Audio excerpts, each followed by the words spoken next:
Thank you very much, Jackie.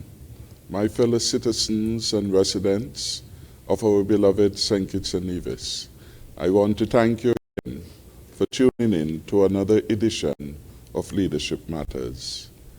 Every year on the 8th of March, the world celebrates International Women's Day.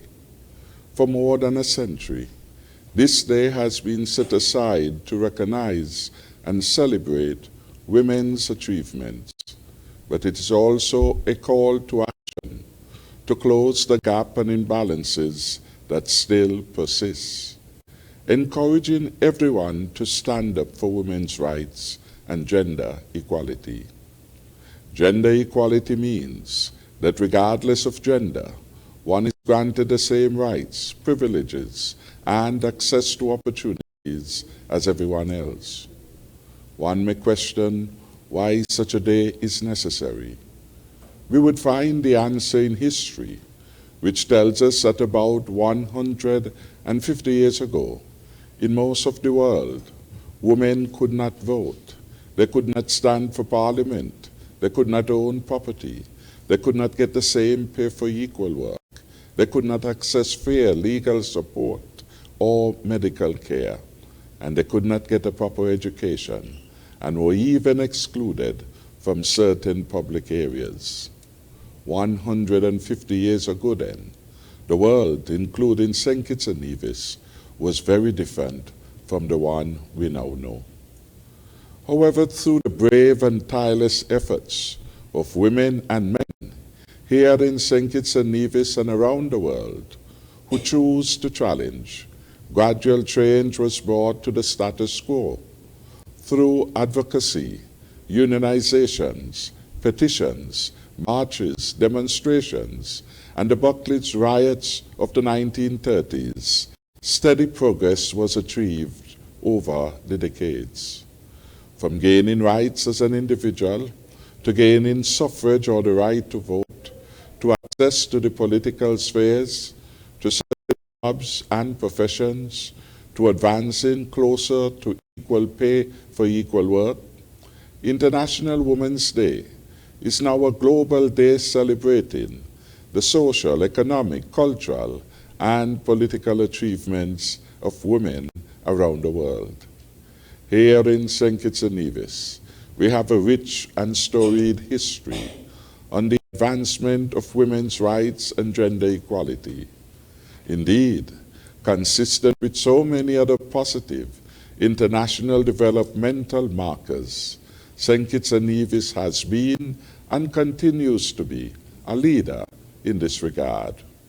We boast some of the highest per capita numbers of women in government and politics, justice, legal and medical professions, professional sports, business, industry, and entrepreneurship, journalism, education, and entertainment and culture.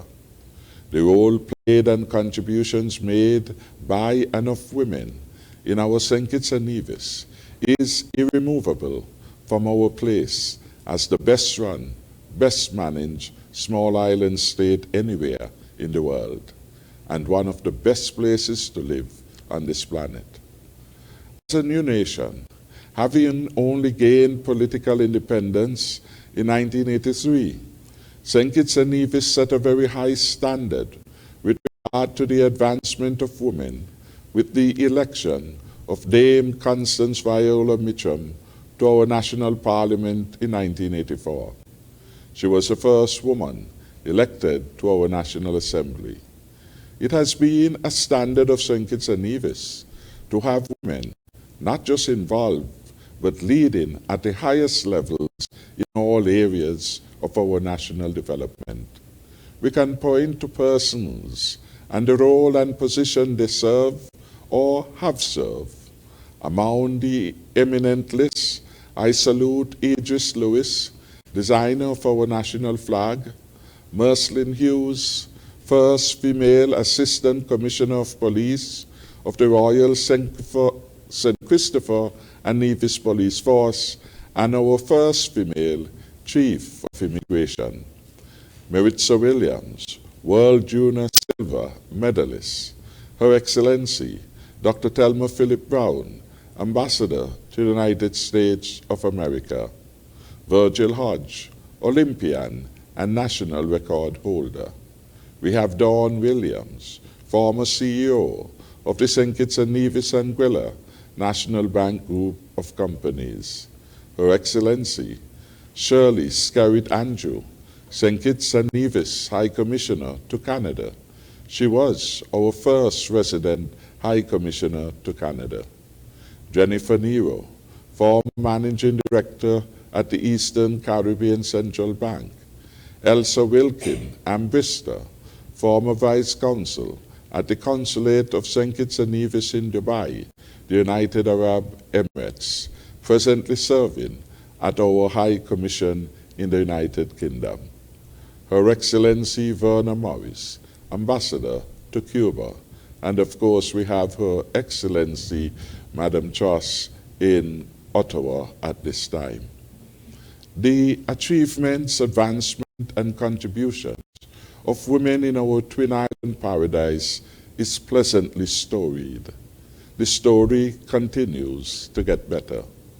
Over the past year, we have seen a young woman elected to our National Assembly as the representative for constituency number 3, West Barstow, a woman crowned National Calypso Monarch for the second year running, a woman elected for the first time as leader of a national political party in Nevis. Congratulations are in order for them in and of themselves, but indeed for all of us as a people and a nation.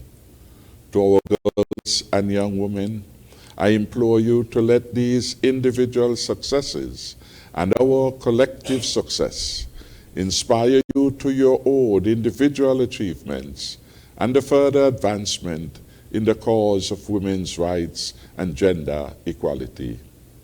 We express our profound gratitude to you from the bottom of our hearts and with awe, respect, and reverence for all the things you do, seen and unseen, rewarded and unrewarded, credited and uncredited. On the occasion of this month's celebration of women by our Ministry of Gender Affairs, I wish you happiness, health, success, and prosperity in the years ahead. I trust that Women's Day and every day after will bring us closer to that perfect position to which we all aspire as a people and as a nation. I couldn't end tonight's opening remarks without making a brief statement with respect to the matter of our vaccination rollout.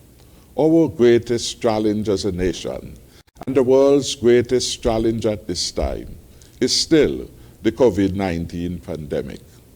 Together we shall overcome, and our vaccine rollout represents the final stage of our strategic plan to defeat COVID-19. Our vaccination rollout has been going excellently so far. I must, however, encourage and urge all of our citizens and residents to get vaccinated. I'm advised that on Tuesday, March 9th, 499 persons were vaccinated, 153 on Nevis, and 346 on St Kitts. That means a cumulative total of 4,744 persons in St Kitts and Nevis have been vaccinated. This represents 14.4% of our target population. We have started only 2 weeks ago. The third week promises to be a very good one. I again congratulate all who have taken the vaccine. I am reminded that this week we extended to the health centers in St. Paul's and Depre and Sadler's, and I want to thank all those who turned out today for their vaccination. Now is the time for our friends, our co-workers and loved ones to step forward to be vaccinated. Some countries have no vaccine as yet. Some countries have not even and could not even start their rollout. We in St Kitts and Nevis are fortunate. Do not let it go to waste. The vaccines have a finite life, and we must use them now for our own protection. Returning to the theme of Women's Day, as we celebrate International Women's Day during the month of March, I have the distinct honor to be joined tonight by a bevy of distinguished women who are among the distinctive, talented core of women in leadership. So I want to especially welcome to this edition of Leadership Matters the Honorable Akila Byron Nisbet, now a two-term Member of Parliament, duly elected as the member for St. Christopher III. And she serves as our Minister of Health et al.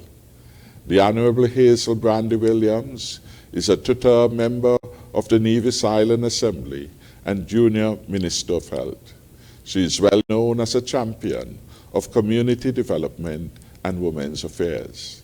Miss Patricia Walters, the CEO of the Cable, is a world-class entrepreneur in the area of ICT, and Mrs. Giselle Matthews serves as President of the Chamber of Industry and Commerce. Mrs. Matthews is the first woman leader of the business community. I look forward to their perspectives on issues relating not only to gender affairs, but perhaps most importantly, the contribution women can make to ignite recovery efforts on St. Kitts and Nevis. Again, to all those who are tuned in and log on, I want to thank you for taking the time to listen and to view this particular edition. I hope that you'll find tonight's presentations to be truly informative, insightful, and instructive.